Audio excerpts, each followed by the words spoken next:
Welcome back, ladies and gentlemen, and thank you very much, guys, for your greatest support. Now, first and foremost, I would like to appreciate you for what you're doing, and to our newcomers, please feel welcome and always subscribe. And to those who've been supporting this channel, I really appreciate you guys. You're doing a wonderful job. We are at 18.1, almost heading to 18.2. And hopefully by the end of the year, or by the end of this month, we'll be at 19 or even 20,000, because our target is to hit 20,000 by January. Now, there is this thing that is really going on that a lot of people are talking about. And actually, one of you guys, I think it's Fox, have sent me this, and he has told me that, Boni, can you try to talk about this?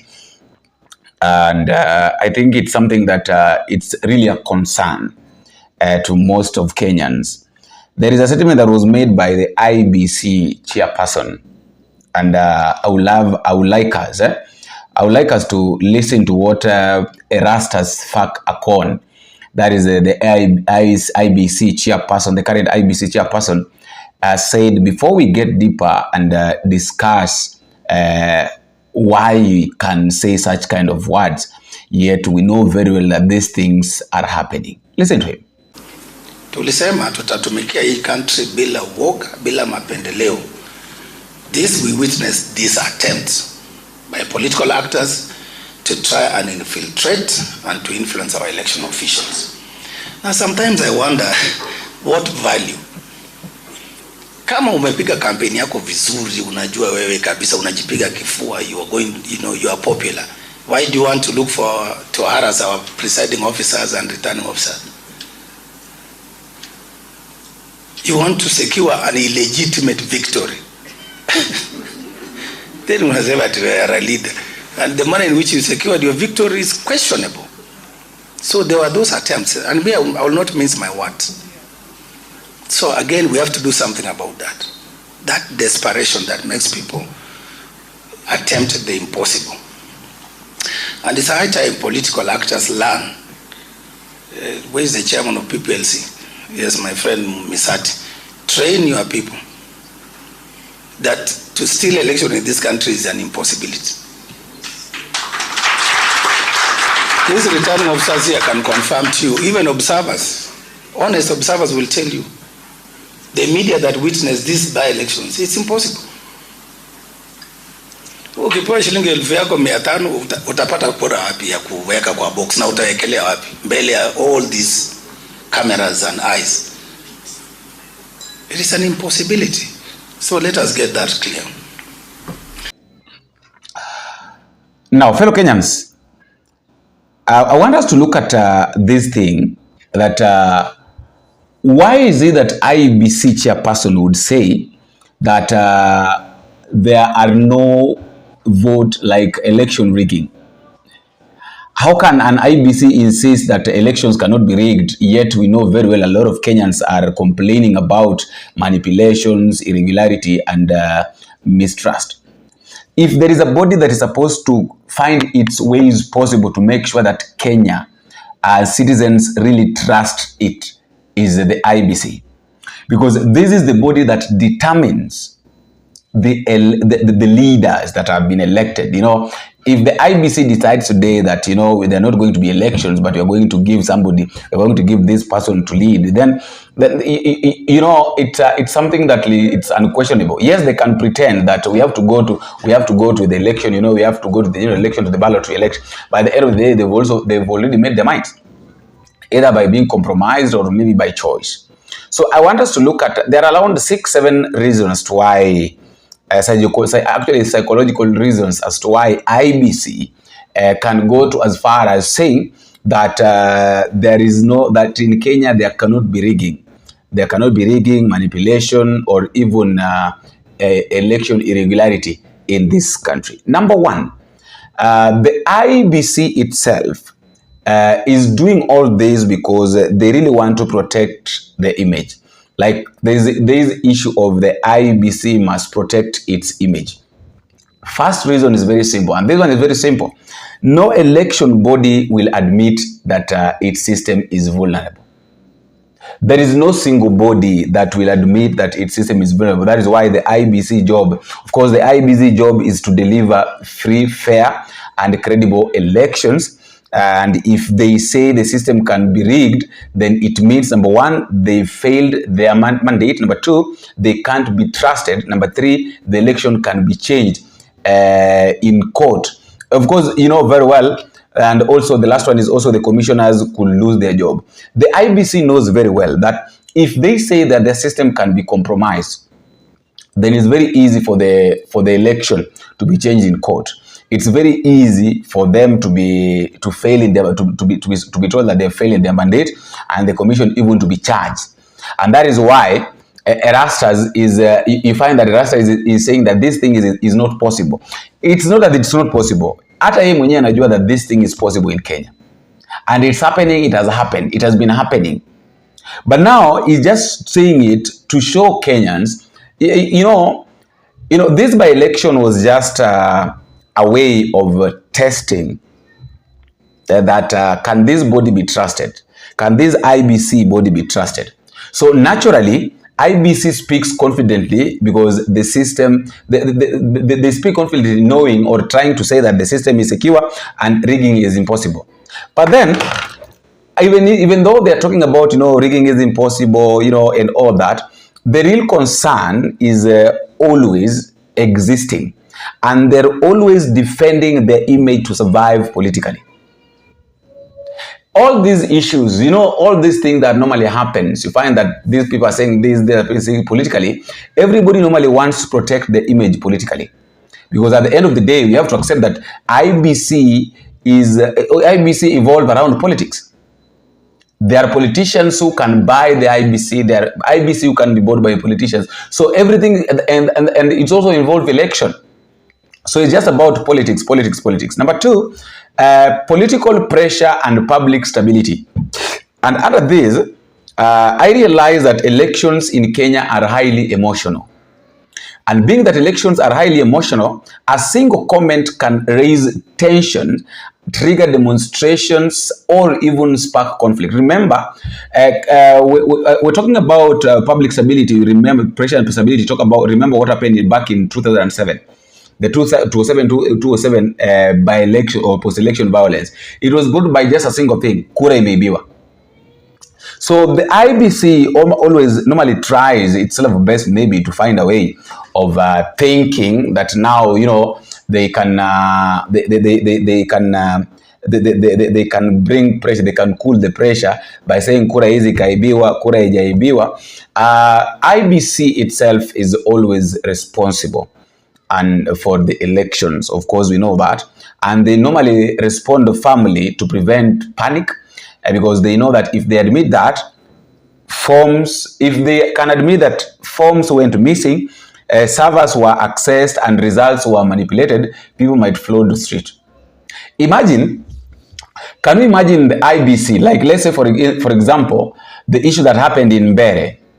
Imagine the commission just wakes up in the morning and calls a press.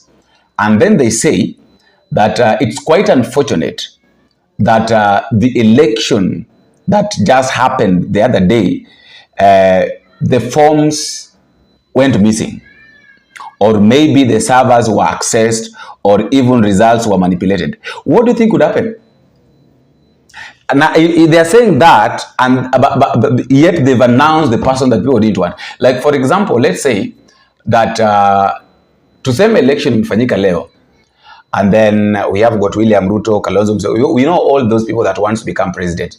Kalonzo Musyoka, Fred Matiang'i, everybody. William Ruto, Maraga is there, Fred Ogola is there. So all those people want to become presidents. And then you hear after the elections, of course, kila mtu anajua kwamba William Ruto cannot win. Right? That is something that everybody is 100% sure of. That right now William Ruto is impossible for William Ruto to win election, not unless, number one, he steals. Not unless he steals or he is loved by the people. But the second one, that being loved by the people, being voted in by the people, that is impossible.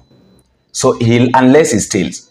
And now imagine the commission comes, and then after announcing William Ruto as the winner, and then they come back and say that we are very sorry as a IBC or as a body, as an independent body, Electoral and Bodies Commission body, that we realized that some of the forms went missing. And maybe they also say that we realized also that our servers were seized, and lastly they talk about the results of the president were manipulated.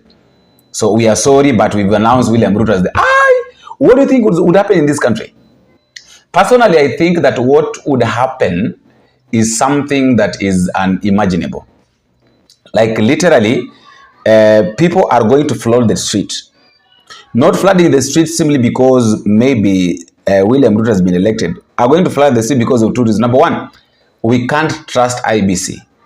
Number two, we don't want that person. So in other words, they're trying to pass information or communicate that we have to redo the election.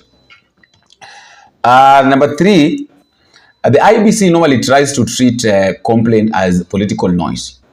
And that is why now you find that in almost every Kenyan election, the losing side claims rigging. And IBC is used to do this pattern. Like so over time, they've started treating complaints as political excuse. Unasikia IBC wakati wengine wana complain, unasikia IBC inasema kwamba those are just complaints, those are just political noise. We've conducted the system was good. You know, we've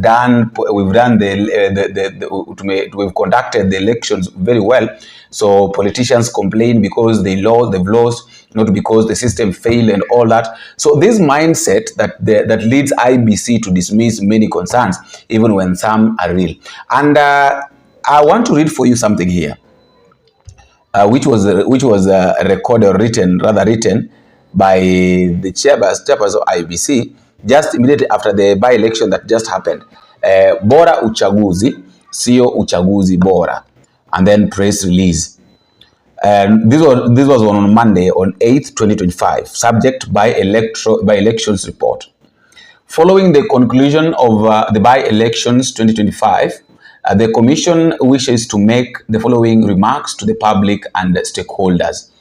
Number one, Kasipul constituency, that is Homa Bay County. Two deaths 1 week before the election. Before election within Sokaround candidate Boyd Ware's homestead. And then assaults and bodily injured Homa Bay Town MP Peter Opondo Kaluma at Agoro Sare Primary School polling center on election day. Open bribery of voters on election day. These ones are now accusations. Number two, Malava constituency, Kakamega County. 6 deaths on the eve of the election day, and then assaults and bodily harm to candidate Seth Panyako's driver and staffs as well as members of the public. Massive destruction of property on election eve in Malava. Assaults and bribery of IBC officials on election day. Number 3, Mbeere North constituencies, Embu County. Assaults of IBC official in Siakago Police Station polling center. Destruction and takeover of election and of a polling station by CS Ruku. Invasion of Siakago Police Center by unauthorized personnel. Candidate Leo Wamudende, to ID number 2202089, missing in the voters register as assault of members of public by gangs carrying assorted weapons.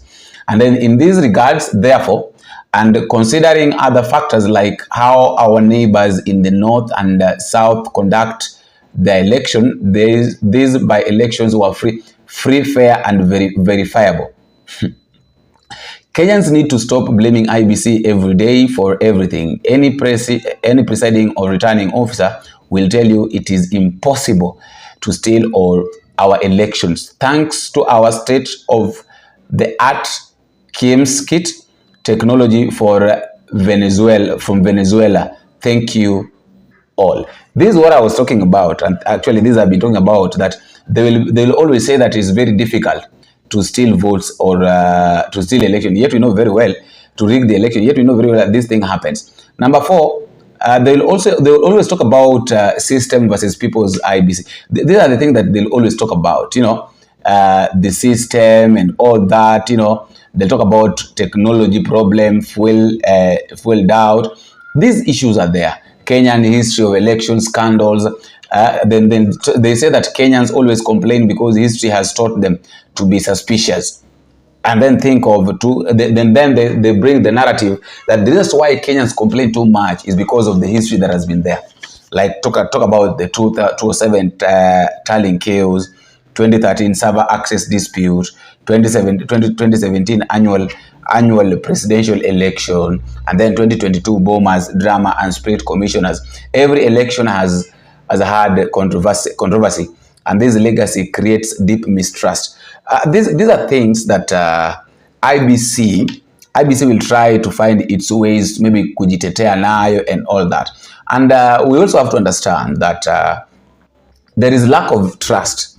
There's actually not trust, but lack of transparency within the body of the IBC, whereby many people complain. Many complaints normally come from a simple issues. Number 1, opacity. Like Kenyans want transparency. Are you transparent? Like, is this body, this IBC, how transparent is it?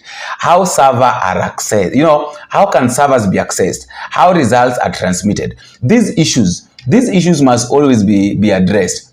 How are results being transmitted? Yes, tell us, the servers, how are they accessed? How are results being transmitted? Who is going to control the tallying? How returning officers operate? These issues are they might look like minor issues, but they are the major issues when it comes to the elections. So when the IBC shares limited information, sometimes for security, sometimes for control, and also for the transparency, it becomes less for people to see. The less people see things, the more it becomes suspicious.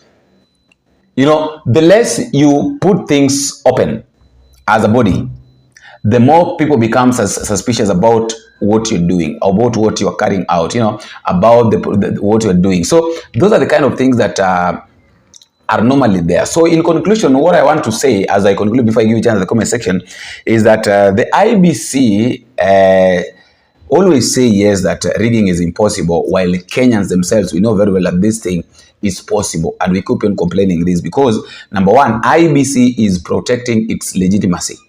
Number 2, political pressure forces them to deny problems. Number 3, they see complaints as political noise. They also admit flaws could collapse the entire process. Then they also say that Kenyan's election history fuels public mistrust.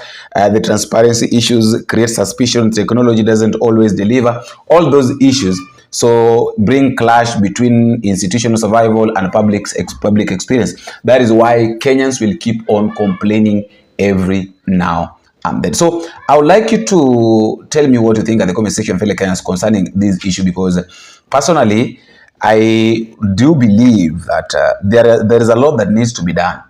As far as elections is concerned in this country, there is a lot that needs to be done, both by the body, by the government, by the citizens.